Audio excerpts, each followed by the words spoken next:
I was talking to Jacob about, because he was nervous about his wedding he's going to, and I was like, you have to think of like an alter ego the way Yes. artists do. They all have Yes. these onstage personas that they have to just channel in order to do the job, and maybe they're on to something. And so I told him to think of his persona, like what is his name, what does he do, where does his confidence come from?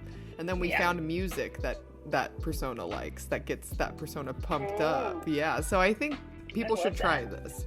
If you feel imposter syndrome coming on, maybe create a persona that you can channel during nervous times.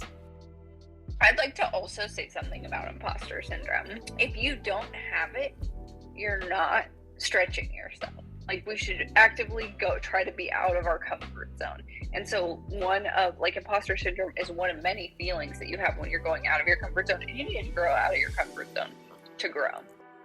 Yeah, I love that. That's a good way of thinking about it, so that you don't feel bad about having imposter syndrome, because honestly, it doesn't even matter who you are. Even the biggest people, most successful people, still get imposter syndrome, and I always wondered why, and it's probably because of what you're saying. Yes. Because it means you're onto something. And so I also like to relate it back to the fool in the tarot deck of, like, you feel like a goddamn fool.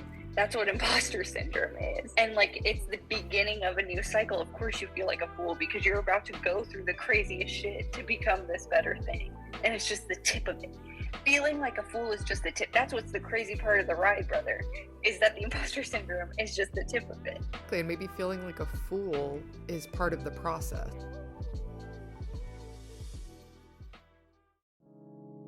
So I have a topic to bring you. Oh, you do? Yeah, and it can be titled, That's Baseball, Baby. Love it. That is baseball, baby. And the only tarot she has is a tarot set that is freaking baseball themed, right? It's all baseball themed. And like, the mitts are cups, and then the bases are pentacles, and then the bats are wands, and then the balls are swords. And it was so confusing. I had to like set my tarot next to it to see which one was which. And then we realized that there is a lot of freaking symbolism in baseball. Oh, you mean like phallic symbolism? No, just it was because we would have, at the time, we would go to the next card and we're like, okay, what's the next one? And she would go, 3 of balls. Exactly. That's what I was thinking. Balls and bats, baby. Balls. Yeah, It's all balls right, and bats. It was. And also like tarot, like symbolism. Yeah. So I Googled it. I just Googled, what did baseball and tarot have in common? Baseball and tarot are two distinct subjects with different origins and purposes, but if we explore them metaphorically, we can find connections, which is the hilarious part of reading this baseball tarot. Yeah. And so the examples were symbolism, interpretation, rituals, and traditions. Oh yeah. And so that was the major arcana, was like different, like special baseball moves, you know, and then an element of chance. So honestly, after doing the tarot, I have a whole new respect for baseball. And you, instead of doing the Celtic cross, you put them out in the positions of baseball players on the baseball field. I think men who look down on this kind of stuff could get on board with that.